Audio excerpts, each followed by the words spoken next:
everybody.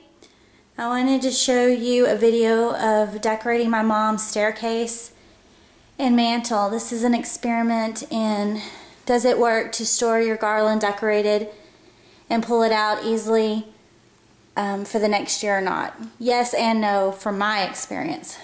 Okay.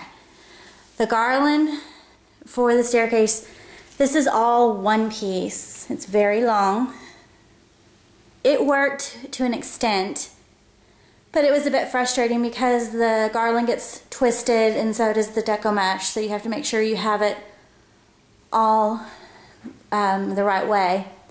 I would suggest if you're going to keep the garland for your staircase decorated, take off the beads at least.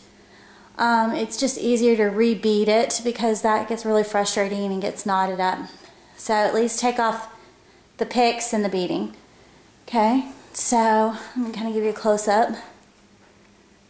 All of these things, this is also a good example of everything that you can buy at, say, Hobby Lobby. You don't have to, none of this is ordered.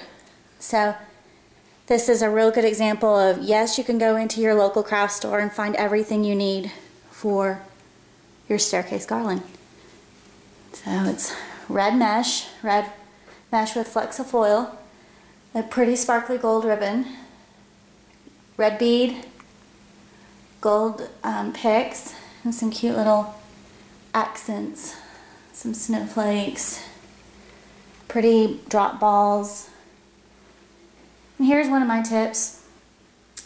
This is a cluster of 4 balls, 1 big ball and 3 smaller balls. The big huge canister you can get at Hobby Lobby for $20 or on sale for $10 that has like 20 or 30 balls in there. That's a really good deal. These are all wired together on the same long floral wire. You put 4 balls together on one wire and then just wire it on to your banister. Makes it so much easier. And so Mom left the ball clusters intact, so that was very easy to reapply. So I suggest keeping your ornaments in clusters and store them that way. Go down, there's another little ornament. Snowflake. Let me give you a picture of the end.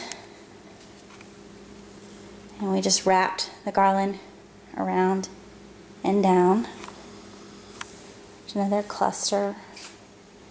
And these present picks are really cute. See, the ball clusters are just intact. And then I stuck the present pick up on top. And then have some really big balls as well. We have 3 of these Merry Christmases at each of the major points. So again, this is all one huge piece of garland. It was a little bit frustrating for me. So it took about an hour and a half to refluff, refix. So would I store it that way? Maybe just with the ribbon and deco mesh.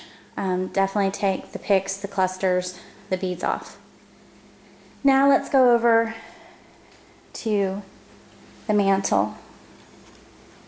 Now on the other hand, I highly recommend, and I will be doing it, packing the mantle away completely intact. This took maybe 15-20 minutes to put back up. It was so easy. So I give my mom props for that. This was definitely one of those things, leave decorated, pack away. All I had to do was fix the beading a little bit. Actually, the beading with the garland stayed pretty much intact because this isn't a large piece of garland. My mom even left the balls on there. I just poked in the presents and the picks. And this is just secured behind my mom's plants. These are really heavy, so it holds the garland in place really well. So, let me give you a close-up.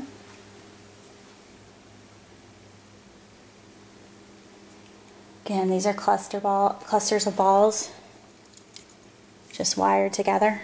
Actually, I'm not a florist by trade. I'm self-taught, and I learned that when HGTV used to have better programming and used to do the White House Christmases.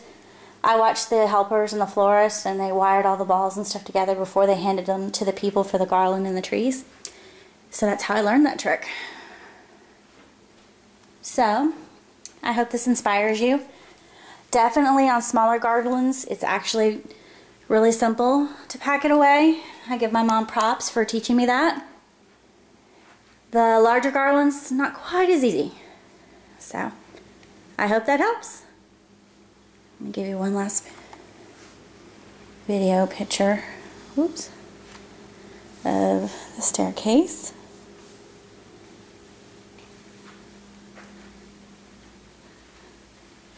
I'll give you another view. So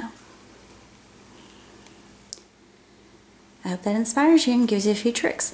If you have a better way of storing your garland decorated, give me a shout out on my blog. Thanks a lot.